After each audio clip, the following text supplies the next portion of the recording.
자, 오늘 성경 말씀은 요한복음 12장 1절에서 11절 말씀까지입니다. 오늘 그래서 다 같이 한 목소리로 오늘 성경 말씀을 우리가 읽도록 하겠습니다. 6월절 엿새 전에 예수께서 베다니에 이르시니 이곳은 예수께서 죽은 자 가운데서 살리신 나사로에 있는 곳이라. 거기서 예수를 위하여 잔치할세 마르다는 이를 보고 나사로는 예수와 함께 앉은 자 중에 있더라. 마리아는 지극히 비싼 향유 곧 순전한 나드 한 근을 가져다가 예수의 발에 붓고 자기 머리털로 그의 발을 씻으니 향유 냄새가 집에 가득하더라. 제자 중 하나로서 예수를 잡아줄 가롯 유다가 말하되 이 향유를 어찌하여 300데나리온에 팔아 가난한 자들에게 주지 아니하였느냐 하니, 이렇게 말하면 가난한 자들을 생각함이 아니요 저는 도적이라 돈꾀를 맞고 거기 넣는 것을 훔쳐 가미러라. 예수께서 가라사대 저를 가만두어 나의 장사할 날을 위하여 이를 두게 하라. 가난한 자들은 항상 너희와 함께 있거니와 나는 항상 있지 아니하리라 하시니라. 유대인의 큰 무리가 예수께서 여기 계신 줄을 알고 오니 이는 예수만 위함이 아니요 죽은 자 가운데서 살리신 나사로도 오려 함이러라. 대제사장들이 나사로까지 죽이려고 모의하니 나사로 까닭에 많은 유대인이 가서 예수를 믿음이러라. 아멘. 오늘 한 120점 정도 됩니다. 아주 우리 목소리가 성경을 읽는 소리가 너무 좋습니다. 이렇게 성경을 우리가 읽는 이 목소리가 이 시간 하나님께도 그대로 들리셔서 하나님께서 들으시고 내 사랑하는 사람들이 나의 말을 지금 간절한 마음으로 읽고 있구나, 이런 축복의 시간이 되기를 원합니다. 우리가 오늘 요한복음 12장 말씀을 생각하게 될 텐데, 요한복음은 표적의 책이라고 합니다. 그래서 예수님께서 이 땅에 사시면서 이제 표적을 행하신 일들을 기록한 책이 바로 특별히 요한복음이라고 이제 우리가 이야기를 하는데, 요한복음이 21장까지 되어 있는데 11장까지는 특별히 표적의 책이고, 이제 12장을 넘어서면서부터는 표적보다는 다른 사건들이 이제 기록이 되고 있습니다. 예수님께서 이 땅에 오셔가지고 특별히 행하셨던 두 가지 사역을 우리가 나누어 본다면, 표적의 책이라고 하는 이 11장, 12장까지 해서 예수님은 공적 사역을 하셨어요. 공적 사역이라는 것은 무엇을 말하는가 하면, 예수님께서 하나님께서 보내신 하나님의 아들로 또 그리스도 구원자로서 복음을 선포하는 일을 하시는 것. 그래서 아픈 자들을 고치시고 죽은 자들을 살리시고 그리고 하나님의 복음을 선포하는 일을 하셨는데, 이것을 우리가 공적 사역이라고 합니다. 요한복음 11장까지는 그런 공적 사역의 말씀들이 주로 기록이 되어 있고요. 12장부터는 말씀이 서서히 달라지면서 공적 사역이 아닌 소위 구속 사역이라고 하는 일을 주님께서 하시게 됩니다. 구속 사역은 이제 예수님께서 십자가에 달리시고 죽는 일을 비롯해서 부활하시고 승천하시는 이런 일련의 구속적 사역을 하시는 일을 우리가 구속 사역이라고 합니다. 그래서 예수님은 이 땅에서 공적 사역과 이 구속 사역이라고 하는 두 가지 중심적인 일을 하시면서 이 세상에서 메시아로 계셨습니다. 그런데 우리가 이 공적 사역을 가만히 지나면서 우리가 보면은 아주 이런 의미를 가지고 있습니다. 공적 사역이 이제 2장에서부터 요한복음 2장에서부터 시작이 되는데, 2장 1절에서 11절에는 잔치 이야기가 나옵니다. 우리가 잘 아는 가나의 혼인잔치 이야기가 2장에 처음 시작됩니다. 예수님이 그 잔치에서 포도주가 떨어지니까 물을 가지고 포도주를 만드십니다. 그래서 잔치를 아주 흥겹게 만드십니다. 새 포도주를 예수님이시고 예수님이 주시는 은혜의 시대라는 말입니다. 그래서 이제 새로운 시대가 열리는 것을 예수님은 가나의 혼인잔치를 통해서 표적으로 보여주십니다. 그런 표적을 하는데 오늘 12장에 보니까 또 잔치가 벌어지고 있어요. 어디에서 벌어졌냐면 베다니에서 잔치가 벌어지면서 이제 구속 사역이 시작이 됩니다. 또 2장에 우리 공적 사역의 또 2장에 보면 예수님께서는 가나에서 혼인잔치에 이제 기적을 행하신 후에는 가버나움이라고 하는 곳으로 가십니다. 나가시는데 거기에 가셔서 어머니와 또 예수님의 형제들과 제자들과 함께 잠깐 머무릅니다. 그런 일을 기록해 놓고 있습니다. 우리가 오늘 읽는 이 요한복음 12장에 보면 이 12장 직전에는 예수님께서 이 소위 종교 지도자들인 이 대제사장들과 바리새인들의 이 살해 위협 때문에 제자들과 함께 잠깐 피하여 있지요. 그렇죠? 이제 그 피하셔가지고 에브라임이라고 하는 광야 옆에서 잠깐 피해 계십니다. 어쩌면 똑같이 그렇게 대조를 하고 있어요. 그리고 예수님께서는 또 공적 사역에서 보면은 가버나움에서 그렇게 잠깐 계신 다음에 6월절이 되니까 예수님께서는 예루살렘으로 올라가세요. 그리고 예루살렘에 올라가셔가지고 하신 첫 번째 일이 성전을 정결하게 하는 사건을 일으키십니다. 노끈을 만들고 성전에서 물건을 파는 자들, 동전을 바꾸는 자들을 쫓아내고 성전을 장사하는 집, 하나님의 집을 장사하는 집으로 만들지 말라는 말씀을 하십니다. 그러니까 온 유대인들이 제사장들이 깜짝 놀라서 예수에게 묻죠. 네가 뭔데 이러느냐? 네가 도대체 뭐냐? 할 때 예수님이 유명한 말씀을 하죠. 이 성전을 하나 내가 3일 만에 다시 일으키리라. 성전은 곧 예수님의 몸을 얘기하는 거고 예수님은 십자가에 달려 3일 만에 다시 부활하신다는 사건을 그때 알려주십니다. 바로 오늘 말씀에도 보면은 예수님께서는 에브라임에 잠깐 피하였다가 6월절이 되니까 다시 예루살렘에 올라가시는 사건을 기록해 두고 있습니다. 이번에 6월절에 올라가시는 일은 예수님께서 전에처럼 명절을 지키려고 하는 그런 의도가 아니라 죽으러 올라가신다는 것이에요. 이 6월절에 예수님은 이 땅에서 생명을 이제 마치시는, 소위 말해서 대제사장들과 바리새인들의 음모에 의해서, 아니 하나님의 미리 정하신 뜻과 그 계획에 의해서 예수님은 바로 이 6월절에 죽게 됩니다. 그 죽음을 앞두고서 예수님은 6월절에 예루살렘에 올라갔습니다. 오늘 12장이 바로 그렇게 이야기를 하고 있어요. 자, 제자들과 함께 예수님은 이제 죽음의 길인 6월절에 그 길을 올라가고 계시는 거예요. 그래서 예수님이 오늘 말씀해 보니까 6월절 며칠 전에, 엿새 전에, 성경에 보니까 사흘이 아니고 엿새 전에 어디를 가셨다고요? 베다니에 도착을 하셨어요. 베다니라고 하는 우리가 마을은 지난번에 제가 지난주에도 말씀을 드렸는데, 베다니는 요단강에서 그쪽에서 이렇게 산을 타고 올라가다가 유대 광야를 이렇게 약간 좀 이렇게 비켜가면서 여리고를 지나서 한참 올라가다 보면은 예루살렘을 향하는 길이 나오는데, 그 예루살렘을 향하여 가는 예루살렘 입구에 있는 마을입니다.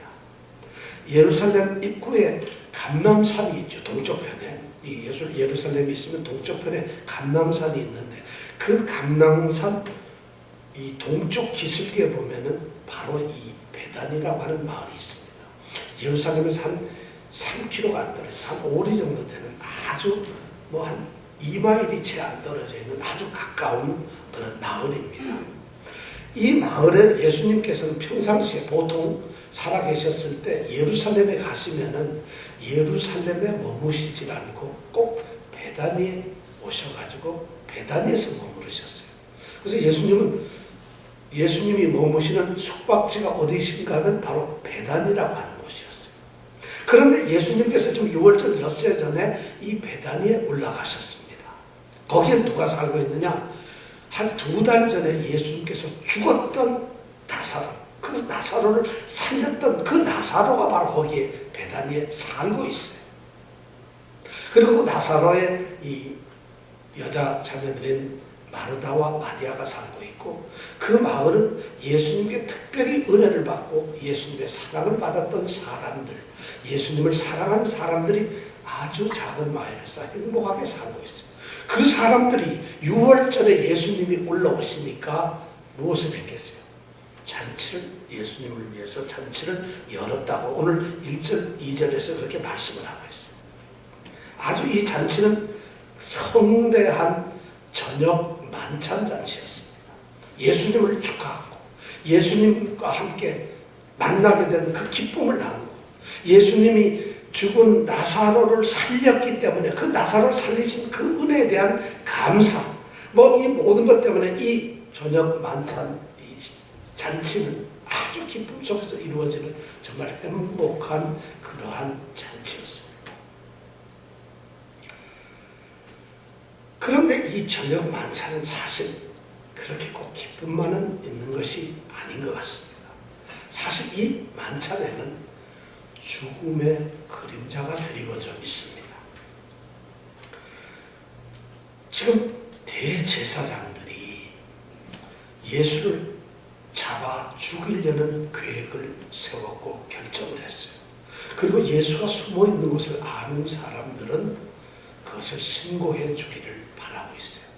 예루살렘은 예수를 향한 아주 굉장히 삼엄한 그런 공안 정복이 되어 있다는 것이에요. 그런데 그 예수님께서 바로 예루살렘 코에 붙은 이 베다니에 계신다는 사실은, 베다니는 이 유대 지도자들에게는 요주의 지역이에요.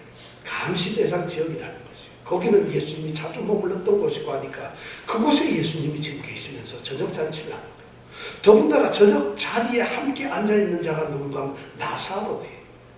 나사로가 누구냐면 오히려 나사로, 마리아, 마르다 이 남매는 예수님과 이 세상에서 어쩌면 가장 인간적으로 가까웠던 그런 사람들이, 그 가족이에요. 그들은 어떻게 보면 예수를 잡기 위한 감시 대상 사람들이에요. 감시 대상 인물들이에요. 그럼 그들과 함께 점심을, 저녁 이 만찬 잔치를 한다는 것은 나 잡아가라는 이야기가 똑같습니다. 사실 그런 죽음의 위협 속에서 지금 저녁 만찬이 이루어지고 있어요. 더구나 지금 6월절이라고 해서 수많은 유대인들이 지금 예루살렘에 모여 있어요. 그들이 예루살렘에도 있기도 하지만 잠잘 곳이 없는 외지에서 온 사람들이 정말 수십만이 오니까 그들은 감람산에서 텐트 치고 야영을 하면서 6월절 절기를 지키려고 하고 있어요. 그런데 그들이 들었던 것은 유대 종교 지도자들이 예수 은신처를 고발하라는 그런 명령을 들었거든요. 그리고 그들은 6월절이면 예수가 반드시 올 거라는 것을 지금 알면서 예수가 오기를 기다리고 있어요. 그런데 베다니에서 예수님이 잔치를 하고 있어요. 얼마나 위험한 상황인지 모릅니다. 그렇게만 되면 좋겠는데 이 6월절은 예수님께서 이 땅에서 마지막 보내시는 이제 최후의 아주 그런 엄청난 그런 아주 6월절이었어요. 정말 의미심장한 그런 숙명적인 6월절입니다. 죽음이 지금 예수님께 임박해 있다는 것이죠. 예수님은 그것을 아세요. 지금 베다니에서 저녁을 먹고 있지만 적어도 닷새 뒤면은 예수님은 체포되고 십자가에 죽게 될 것이죠. 우리는 성경을 통해서 그걸 알 수 있어요. 예수님은 그 사실을 다 알고 있어요. 왜냐하면 예수님은 그 죽음의 때를 자신이 결정하시기 때문에 이미 그 사실을 알고 있다는 거예요. 그럼 죽음을 앞두고서 베다니에서 위협 속에서 지금 예수님이 하시는 것은 바로 뭐냐? 이러한 죽음의 잔치를 지금 하고 있다는 거죠. 여러분, 그런 잔치가 기쁘겠어요? 아무것도 모르는 사람들은 예배당에 와서 마치 어린아이들처럼 오늘이 무슨 날 장례식인데도 막 떠들고 노는 거랑 똑같은 거죠. 심각한 그런 저녁 만찬이 지금 이루어져 있다는 것이죠. 그런데 우리는 그럼에도 불구하고 이 저녁 잔치는 구원의 감격과 구원의 기쁨이 있는 정말 영광스러운 환희의 저녁 만찬 시간이라는 것을 우리는 또 알 수 있습니다. 왜 그러냐고요? 여러분 이렇게 보십니다. 오늘 만찬이 이루어지는 것은 6월절 절기를 앞두고 이루어집니다. 6월절이라는 게 뭐냐 하면은 유대 백성들 이스라엘이 지금 예수님이 태어나신 이때 약 1400년 전에 애굽에서 종살이를 하고 있었죠. 그런데 그들이 종살이에서 해방되던 그날 밤에 하나님께서는 애굽에 있는 모든 이 처음 태어난 사람이든 짐승이든 모든 것을 죽게 만드는 죽음의 재앙을 내리시겠다고 하나님께서 징계를 말씀하셨어요. 그러나 이제 탈출을 해야 돼. 해방을 시켜야 될 유대인들에게는 저녁에 어린 양을 잡아서 그 피를 모든 집 앞에 있는 이 설주에다가 발라놓으면 죽음의 사자가 그 집을 건너간다는 것이. 절대 그 집에는 죽음이 머물지 않는다는 것이. 바로 이러한 절기가 6월절인데 지금 예수님께서는 동일하게 그 6월절을 완성시키는 하나님의 어린 양으로서 6월절 어린 양으로서 이제 며칠 있으면 이 6월절에 십자가에 달리시고 하나님이 보내셔서 구원의 사역, 십자가의 죽음, 대속의 희생적 죽음을 통해서 우리의 죄를 사하시고 구원을 하시는 그런 어린 양의 일을 하시는 그 절기, 바로 이것이 6월절이다. 그러니까 얼마나 예수님께서 죽으시지만 예수님은 지금 영광을 받으신다고 이야기를 하고 있어요. 높이 들림을 받으신다고 말씀을 하고 있어요. 즉 예수님의 그런 절기가 바로 이 6월절 절기. 그 절기에 지금 잔치가 벌어지는 것이 배단이라고 하는 것이.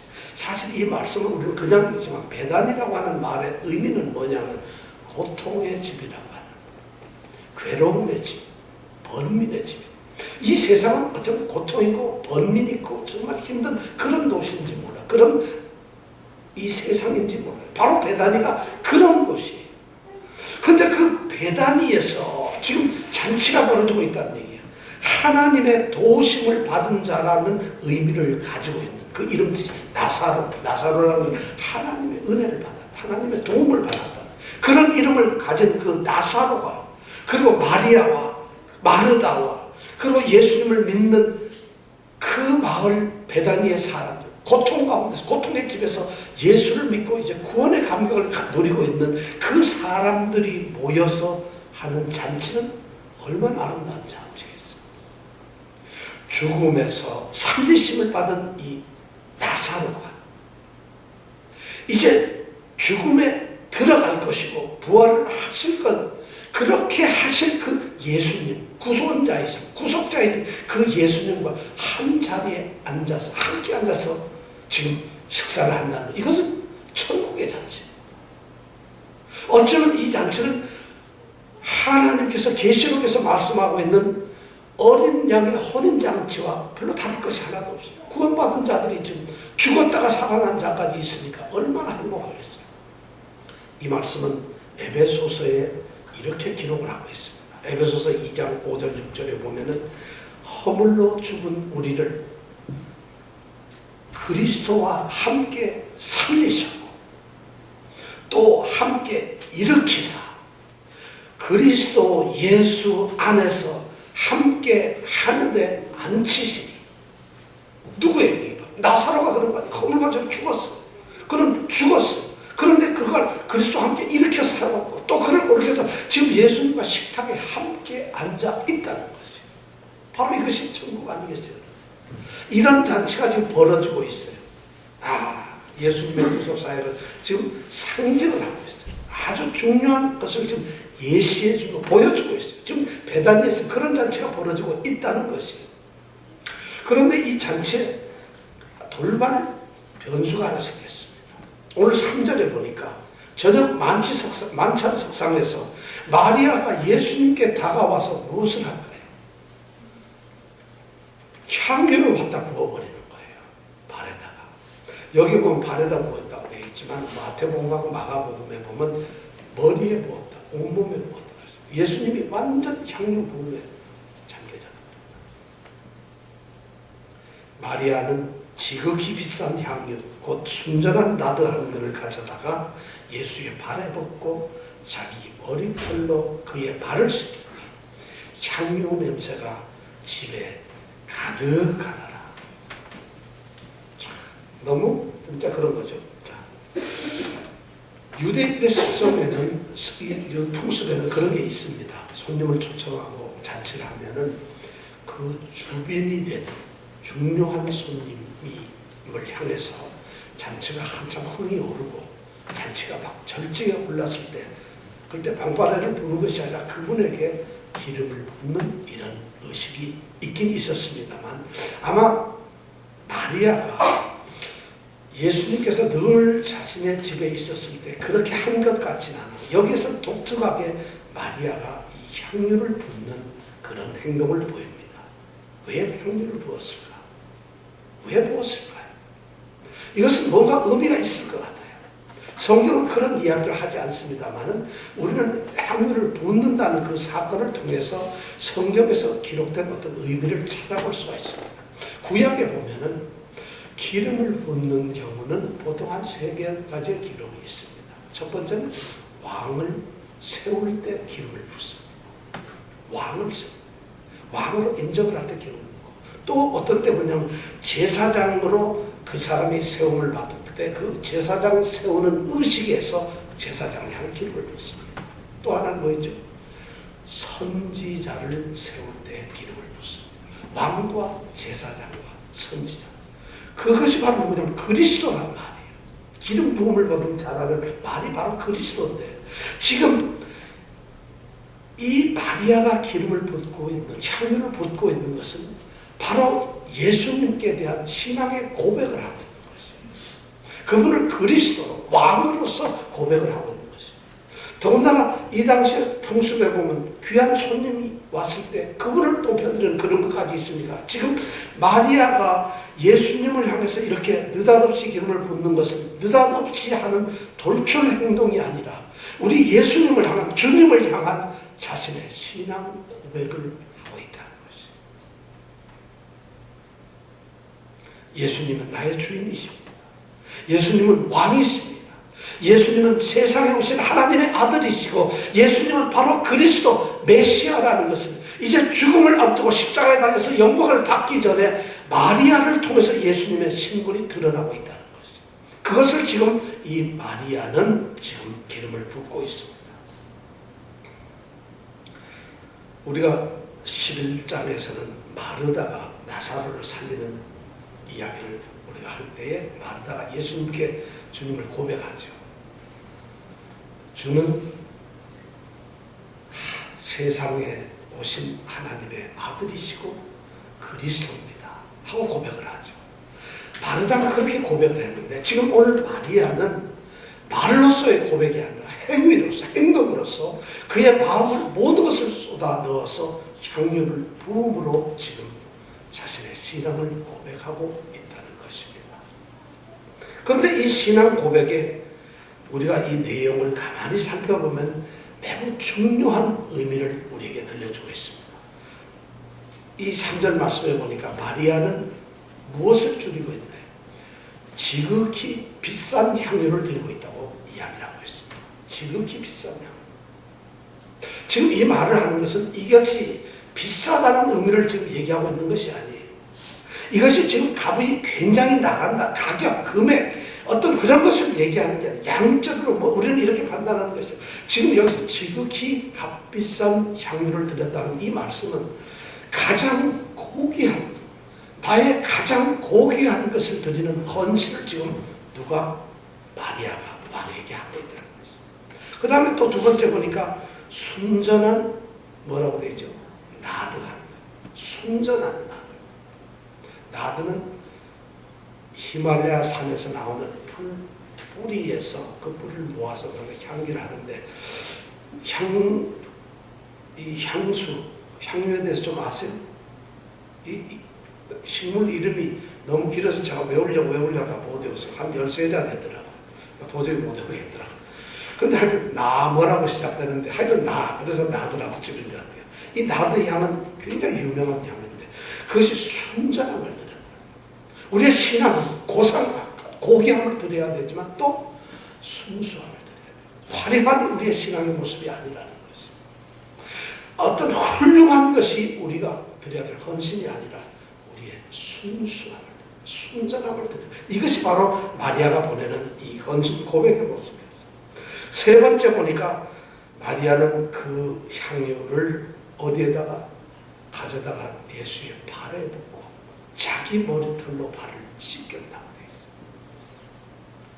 이렇게 낮아져. 이건 종들 중에서도 가장 끝에 종들이 하는 행동입니다. 마리아는 자신을 낮춥니다.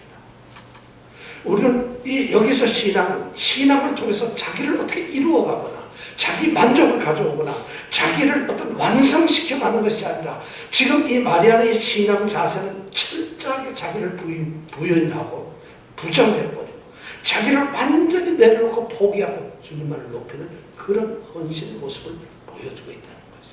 그리고 네 번째, 아주 중요한 얘기죠. 향유 냄새가 어떻게 집에 가득하더라. 그가 향유를 뿌려도 그가 향유를 뿌린 것은 형식적으로 모양을 갖는 것이 아니에요. 그냥 한 방울 떨어뜨리는 것이 아니라 완전하게 아주 충만한 그런 헌신을 하고 있다는 거죠. 얼마나 이 한 근이라고 되어 있어요. 그것을 이렇게 딱 뿌리니까 그것이 사실 어떻게 보면 한 근이 이게 굉장히 12온스 정도 되니까 적은 양이에요. 그것을 뿌려놓으니까 완전히 그 향유 냄새가 방이 컸겠어요. 방 안에 진동을 하는.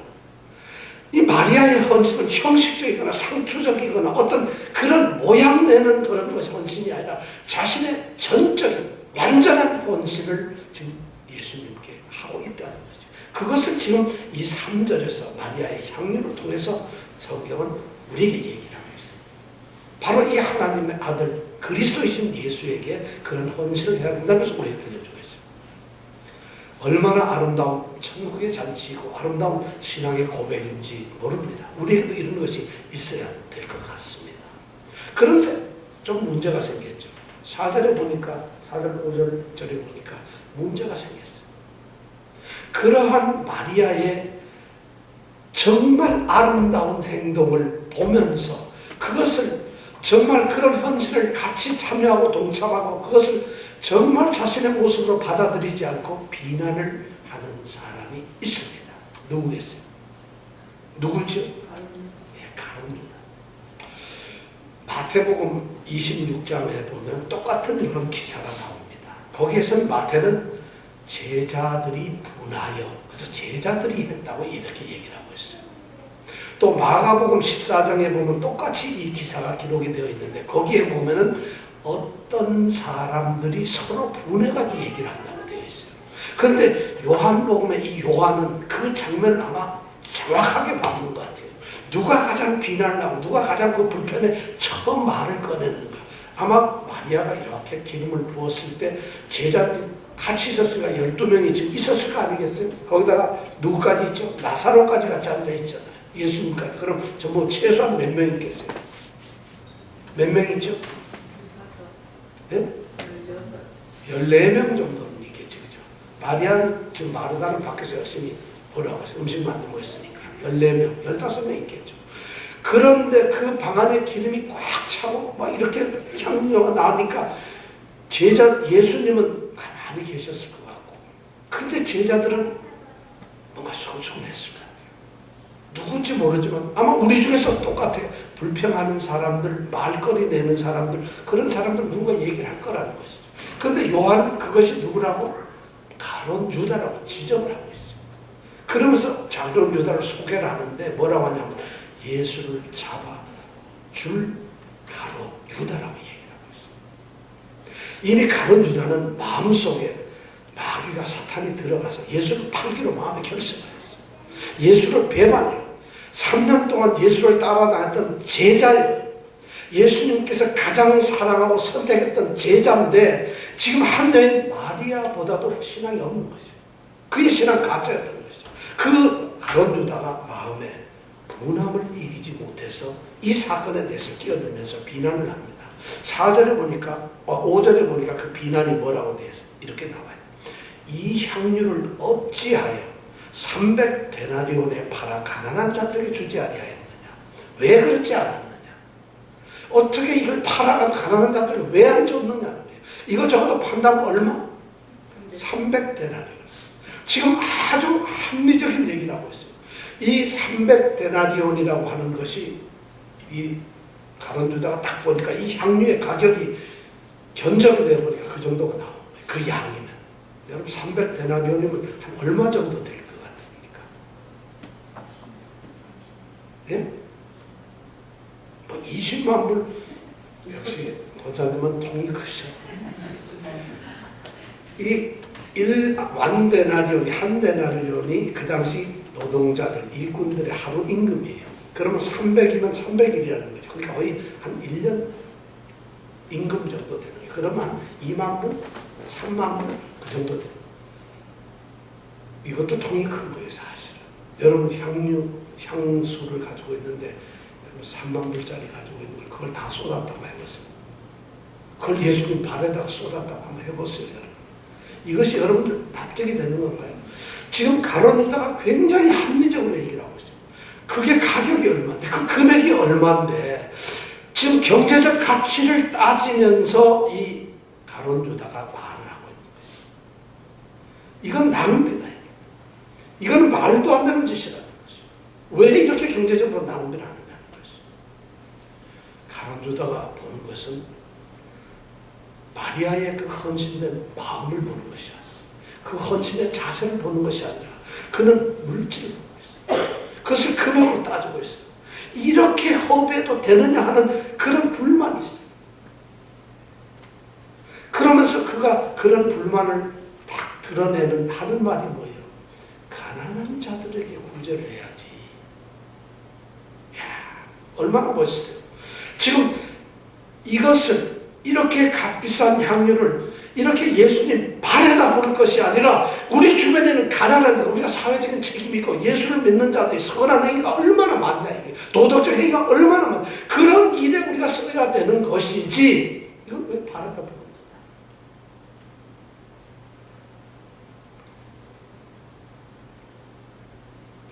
예수님 발에다 붓는 행위와 가난한 자들을 구제하는 행위를 지금 비교를 하고 있어요. 합리적이고 굉장히 분명하게 우리가 이해가 되는 아주 설득력 있는 아주 그런 타당한 근거를 가지고서 지금 마리아를 비난하고 있어요. 저도 그랬을 것 같아요. 그런데 가만히 보면 이것은 틀렸습니다. 지금 가론 유다가 마리아에게 가난한 자들을 구제해야 된다고 이렇게 말을 하면서 그래야 되지 않느냐, 예수님 발에 붙지 말아야 된다, 이런 말을 하는 것은 마리아에 대한 불평이 아니라, 어쩜 그것도 있지만은 오히려 예수님을 향한 비난을 하고 있어요. 예수님이 가만히 앉아서 붓는 걸 가만히 놔두고 있다는 거예요. 여러분, 예수님이 만약 그럼 어떻게 해야 되겠어요? 잠깐 스탑. 그러면 왜 쓸데없는 짓 하냐고, 팔아가지고 가난한 사람 좀 돕지, 이래야 된다고 생각을 하고 있는 거예요. 예수님에 대한 이제 불평을 하고 있는 거예요. 그 불평의 밑바닥에는 지금 가론 유다는 3년 동안 예수를 믿고 따라다니고 예수님의 제자라고 살았지만 예수님이 그분이 누구신지를 모르고 있다. 참으로 그 마음속에 고백되는 예수에 대해서 알지를 못한다는 거죠. 어쩌면 이 말을 막말로 한다면 예수 자기가 뭔데 이런 일을 하고 있느냐, 이런 얘기를 하고 있는 거지. 예수를 모르고 있는 이 가론 유다는 당연히 그 향유로 바쳐지는 이 마리아의 헌신을 금액, 세상적 가치, 그리고 어떤 사회적 책임, 예수를 무시하는, 예수를 부정하는 이런 것으로 마리아를 지금 비난하고 있습니다. 요한은 그 일에 대해서 아주 좀 분했던 것 같아요. 6절에 보니까 이 가론 유다를 비판을 합니다. 가론 유다는 너는 도대체 어떤 놈이냐, 어떤 녀석이냐 너는. 가론 유다는 뭐라고요? 도적이. 왜 도적이냐면 이 가론 유다가 맡고 있는 일이 뭐냐면 예수님 제자 12명하고 예수님이 이 구원 사역을 하고 복음을 전하고 다니면은 돈 한 푼 없으면 예수님은 그냥 새들아 먹을 걸 달라 그래서 잡수셨을까요? 아니잖아요. 뭔가 경비가 들었을 거 아니에요. 그럼 그 비용을 막달라 마리아도 헌금하고 이정근 집사님도 헌금하고 뭐 누가 헌금을 했을까요? 그럼 그 헌금을 관리하는 사람이 있는데 그 회계 책임자가 누구였느냐? 바로 이 가룟 유다였다. 근데 이 유다가 그것을 돈괴를 자루를 들고 다니면서 거기에 돈을 넣으면 지가 슬쩍슬쩍 필요할 때 어떻게 훔친다. 횡령을 한다. 농단을 하고 있다는 것이에요. 가룟 유다가 그런 도적이라는 것이에요.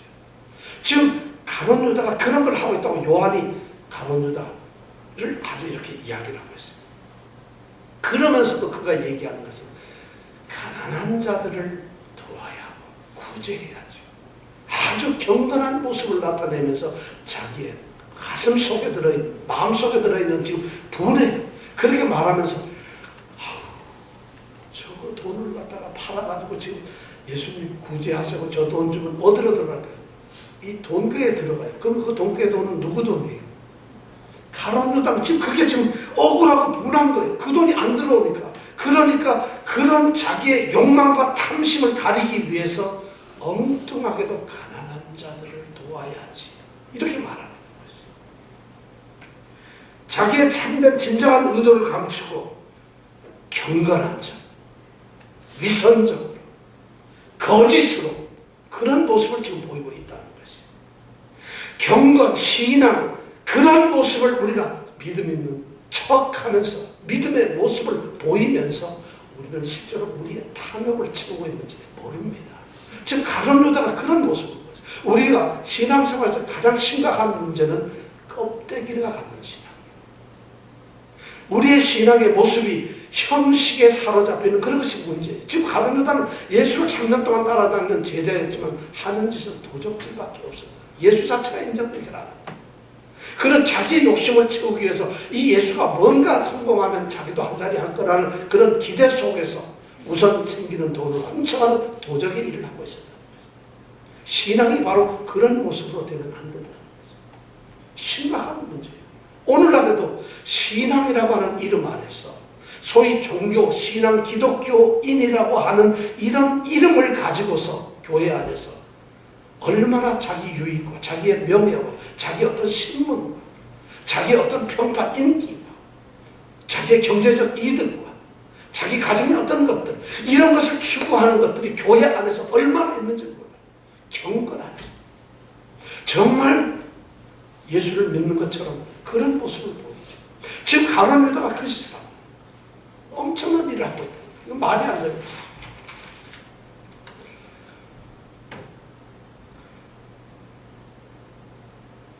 예수님께서는 그런 말씀을 하셨어요. 마태복음 23장 25절에 보면 화 있을 저 외식하는 서기관들과 바리새인들이여 잔과 대접의 겉은 깨끗이 하되 그 안에는 탐욕과 방탕으로 가득하게 하는도다. 이런 말씀을 하세요. 그 다음 그 뒤에 바로 28절에 가면 이와 같이 너희도 겉으로는 사람에게 옳게 보이되 안으로는 외식, 껍데기, 형식과 불법이 가득하다. 예수님께서 그렇게 말합니다. 예수님의 눈에서 사실 완전하게 세워질 사람들이 누가 있겠어요? 정말 예수님 모습, 우리 신앙의 모습이 그런 거예요. 우리는 신앙의 모습을 가지고 있다 하지만 제가 보기에는 신앙의 모습이 우리 스스로 돌아볼 때 주님 앞에 참 부끄러운 일이 너무 많아요. 예배 드릴 때 여러분 설교자는 눈 이렇게 감고 계시는 분들 계세요. 물어보면 저는요 눈 감고 이렇게 해야 설교가 잘 됩니다. 근데 고개는 왜 이렇게 끄덕여요? 저는 말씀이 맞으면 고개를 끄덕입니다. 참. 그러고 나서 설교한 다음에 하나님 말씀 뭐 들었죠? 그러면 아멘. 오늘 은혜 되었습니다. 이런 말. 아무렇지도 않아요. 우리의 신앙의 모습이 그렇게 위선적이에요. 그러니까 바울 사도가 우리에게 뭐래? 로마서 12장에 보면 이 세대를 본받지 말고 세상 것에 끌려가는 그런 오직 마음을 새롭게 함으로 변화되라. 그러니까 하나님의 선하시고 기뻐하시고 온전하신 뜻이 무엇인지 우리를 분별하면서 살라고 이렇게 얘기를 하고 있어요. 우리가 지금 그런 모습이 없어요. 지금 가룟 유다는 거의 그런 거예요.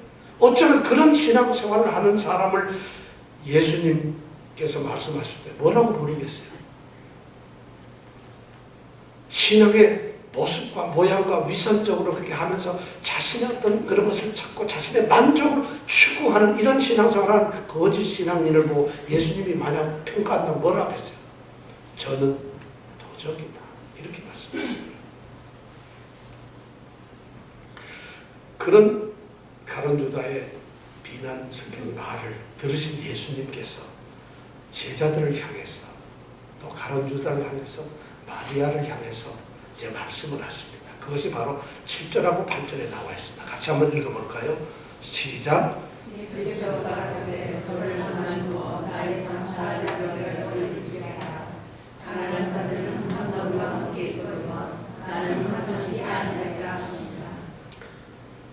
예수님께서는 깜짝 놀랄 예수님의 심중에 있는 그 마리아의 헌신을 받으시면서 예수님이 어떻게 받으셨는가 하는 것을 이야기하고 있어요. 지금 예수님은 마리아가 하는 그 신앙 고백적 행위가 바로 예수님의 죽음, 예수님이 죽게 되는 그 죽음을 예비하고 있는 행동이라고 말씀을 하고 계세요. 그렇게 말씀을 하시면서 예수님이 말하는 건 나는 이제 죽는다는 것을 확인을 시켜주고 있어요. 나는 이제 머지않아 이 6월절 잔치, 나는 6월절 잔치가 기록되고 이제 6월절 날이 이르는 그 6월절 마지막 안식일 전날 나는 죽을 것이라는 것을 예수님은 아시기 때문에 마리아의 기름 부음을 내가 죽고 나면 시체가 될 거고 썩지 않도록 나의 시찰에 향유를 붓는 것을 그런 행위를 미리 하고 있다는 거예요. 나의 장사를 지금 준비하고 있다는 거예요. 내가 죽는다는 것을 예수님께서는 제자들에게 지금 선포하고 계십니다. 선언하고 계십니다. 그러면서 예수님은 그 신앙의 고백을 향유를 부음으로써 예수님을 향한 사랑과 예수님을 향한 그 신앙 고백을 넘어서서 예수님의 죽음을 예비하고 예수님의 십자가 죽음에 동참하는 그 마리아의 신앙을 말씀하고 계십니다.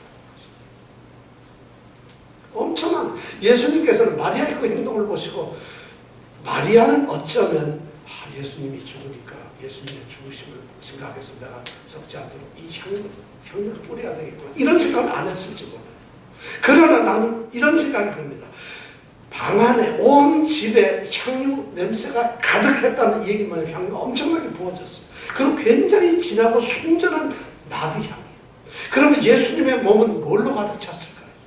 향유로 가득 찼어요. 아마 내일도 그럴 거고 모레도 그럴 거고 적어도 예수님이 돌아가신 일주일 동안은 예수님은 마리아의 향유의 그 신앙 고백을 가지시면서 온몸의 향유의 냄새를 풍기시면서 돌아가실 거예요. 저는 이 엄청난 지금 사실을 듣고 있어요. 그냥 예수님이 그때 봐서 샤워해도 빨리 냄새 나는구나 이러시진 않는다. 그 향유 냄새를 예수님은 마리아의 그 헌신을 온몸으로 받으시면서 골고다 길을 가실 거고 최후의 만찬을 하실 거고 가룟유다를 통해서 배신을 당할 거고 대제사장 앞에서 뺨을 맞으면서 망신을 당하실 거고 그러면서 예수님의 가슴 속에서 우러나오는 이 가룟유다의 향유 냄새가 있었을 거예요. 그리고 십자가에 달리시면서도 예수님은 마리아의 그 헌신을 기억하고 계셨을 거라는 거죠. 저는 이것이 진정한 신앙이에요. 그러면서 예수님께서 그런 말씀을 하시면서 이 제자들에게 말합니다. 가난한 자들 돕는 것. 그들은 항상 가난한 자들은 너희와 함께 있지만 나는 너희들하고 같이 있을 수가 없다. 가난한 자들과 예수님을 비교합니다. 가난한 자들은 도우려고만 한다면 너희들은 얼마나 도울 수 있어. 그러나 육신적인 이 예수는 이제 며칠 있지 않아 십자가에서 죽게 되는 그런 마지막의 길을 간다는 거죠. 그것을 다시 말씀을 하면서 이제 그런 죽음을 확정시켜줍니다. 여기서 예수님은 매우 중요한 도전을 우리에게 줍니다. 믿음이 중요한가? 사역이 중요합니다. 예수님을 향한 온전한 헌신과 믿음이 중요한가? 아니면 예수님을 위해서 어떤 이루어내는 사역들이 더 중요한가? 가난한 자들을 돕는 사회적인 이 책임들, 가난한 자들을 돕고 구제해야 한다는 이러한 정말 경건한 신앙 활동들, 그런 일이 더 우선되어야 하느냐? 아니면 예수님 그분을 찬양하고 그분을 믿는 일이 더 중요한 것인가? 예수님은 그것을 지금 도전하고 있는 것이에요. 여러분 뭐라고 생각하세요? 예수님을 믿는 마음 없이도 사역이 될까요? 그 사역이 온전한 사역이 될까요? 예수님은 자신이 우선권이라는 거예요. 자신을 향한 자신의 마음, 이전보다 더 사랑하는, 자신을 사랑하는 그 예수님은 그것을 원하고 계신다는 것이죠. 그런데 오늘 교회가 뭐라고 했어요? 사역병이 빠졌어요. 예수를 믿음으로써 예수를 향한 믿음이 있지 않고 세워지지 아니하고 믿음이 강하지 않고 믿음이 온전하지 않은 사람들이 선교를 하고 전도를 하고 복음을 전하고 헌신하고 사회활동을 하고 교회에서 봉사하고 이러니까 싸움하는 것이고 그런 것이 그게 안 되는 거예요. 예수님이 원하시는 것은 그것이 아니라 예수님을 향한 순전한 믿음이 더 급하다. 그것이 우선이라는 것이에요. 사역이 나쁘다는 것입니다. 그건 얼마든지 할 수 있지만 그것보다 우선되어야 할 것은 오로지 예수님을 향한 믿음 그것이에요. 그것이 예수님께 더 중요하다. 그런데 이 가룟 유다는 예수님이 뭔데 가난한 자들을 도와야지 이런 얘기를 하고 있어요. 우리는 이 말씀을 통해서 여러분들은 이 마리아가 향유를 모았다 그러면 헌신하자는 거라 11조상 마치고 교회 가서 봉사 잘하자는 얘기를 하겠구나. 그런 말씀을 하는 게 아니에요. 이 말씀은 굉장한 우리에게 십자가의 고난에 동참하기를 원하죠.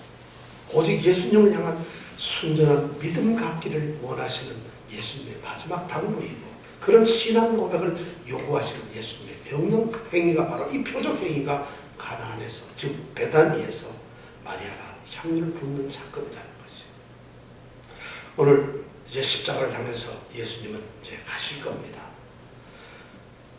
이 6월절에 베다니에서 있는 이 잔치는 구원받은 백성들이 이제 하늘의 잔치를 맛보는 아름다운 시간입니다.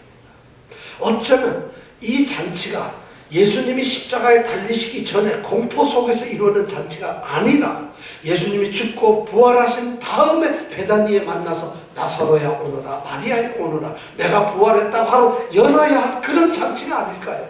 그런데 이것을 굳이 그러한 곳에 두지 않고 요한은 공포 앞에서 죽음 앞에서 두려움 앞에서 이러한 천국의 모습을 보여주고 있어요. 왜 그럴까요? 구원의 확신을 가지라. 너희들이 소망을 가지라는 것이 하늘나라의 하늘의 천국 잔치의 소망을 가지라는 것이 나의 죽음은 영원히 죽는 것이 아니라 나는 부활할 것이고 죽음의 권세를 이길 거고 이 죽음의 자리는 죽는 것이 아니라 너희를 향한 나의 사랑의 표시라. 너희를 구원하려고 하는 하나님의 뜻이고 대속적 희생이라는 것이. 자, 이 말씀 앞에서 우리가 오늘 들으면서 여러분들은 어떤 고백을 하시겠어요? 예수님을 향해서 여러분들의 고백은 뭘까요? 예수님을 향한 우리의 믿음은 어느 정도일까요? 예수님을 향한 우리의 향유는 무엇일까요? 어떻게 우리가 예수를 섬겨야 될까요? 십자가 앞에서 그 질문을 우리에게 던져질 때 오늘 말씀이 바로 우리에게 던져지는 교훈이 될 것입니다. 여러분, 예수를 향한 예수를 더 사랑하는 그 믿음이 우리에 있기를 원합니다. 그것이 우선되기를 바랍니다. 기도하시겠습니다. 주님, 마리아의 그 고백이 결국은 주님의 죽음에 동참하는 십자가의 고난에 함께하는 그러한 헌신이었음을 우리가 알게 되고 주님의 말씀을 통해서 어리석음을 깨닫게 됩니다. 우리도 우리가 주님께만 드릴 수 있는 지극히 값비싼 향이요 순전한 나드 향을 준비하게 하시고 예수의 발에 묻고 우리의 머리털을 풀어서 여인이 자기를 부정하면서 머리를 풀듯이 머리털로 예수의 발을 씻기고 그 향기가 온 방안을 가득 채우는 그 현실을 우리가 하게 하여 주시옵소서. 예수님 이름으로 기도드렸습니다.